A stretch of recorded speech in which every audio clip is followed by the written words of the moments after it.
হামাসের সাথে যুদ্ধবিরতির চুক্তি হোক বা না হোক, রাফায় ইসরায়েলি বাহিনীর স্থল অভিযান চলবে। মঙ্গলবার নিহত সেনাদের পরিবার ও নিরাপত্তা মন্ত্রীর সাথে বৈঠক শেষে এ হুঁশিয়ারি দিয়েছেন ইসরায়েলি প্রধানমন্ত্রী বেনিয়ামিন নেতানিয়াহু। এদিকে গাজায় ইসরায়েলের আগ্রাসন বন্ধের দাবিতে যুক্তরাষ্ট্রের বিশ্ববিদ্যালয়গুলোতে আন্দোলন ছড়িয়ে পড়েছে। আর বিদ্রোহ দমাতে ক্যাম্পাসে পুলিশ নিয়োগ করেছে বিশ্ববিদ্যালয় কর্তৃপক্ষ। 2 সপ্তাহ ধরে গাজায় যুদ্ধবন্ধে আন্দোলন করে আসছে মার্কিন 40টি বিশ্ববিদ্যালয়ের শিক্ষার্থীরা। তাদের দমাতে বহিষ্কারের ভয়, টিয়ার গ্যাস, পেপার স্প্রে, গণগ্রেফতার চালায় মার্কিন পুলিশ। বিশ্ববিদ্যালয়ে পুলিশ ডেকে নিয়ে শিক্ষার্থীদের উপর চালানো এসব নির্যাতনে ব্যাপক সমালোচনার মুখে মার্কিন প্রশাসন।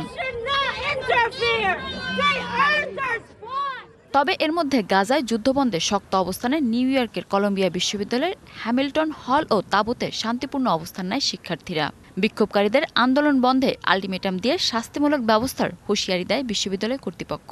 শিক্ষার্থীদের অনড় অবস্থানে 17 মে পর্যন্ত ক্যাম্পাসে পুলিশ নিয়োজিত রাখা হয়েছে। ক্যাম্পাস ছাড়া আশেপাশেও চালানো হয়েছে গণগ্রেফতার। 1, 2, 3 ঢাকায় জমি জিতে নিন 100% ক্যাশব্যাক সহ 20 কোটি টাকার পুরস্কার। কলাম্বিয়া বিশ্ববিদ্যালয়ে পুলিশ ছাত্রদের গ্রেপ্তার চালাচ্ছে। আমি শুধু এখানে দাঁড়িয়ে দেখছিলাম, কিন্তু তারা কেন আমাকে গ্রেপ্তার করলো জানি না।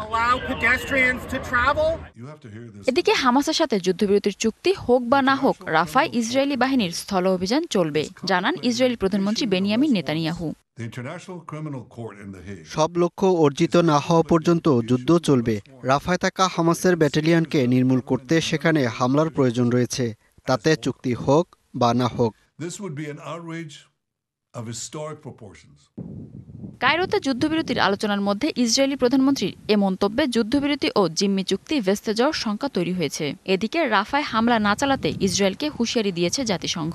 বেসামরিক হতাহত ও বাস্তুচ্যুতি রোধে ইসরায়েলের ওপর প্রভাব রয়েছে এমন দেশগুলোকে আহ্বান জানান জাতিসংঘের মহাসচিব অ্যান্তোনিও গুতেরেস। মিনা ফেরদাউস, ডিবিসি নিউজ ডেস্ক।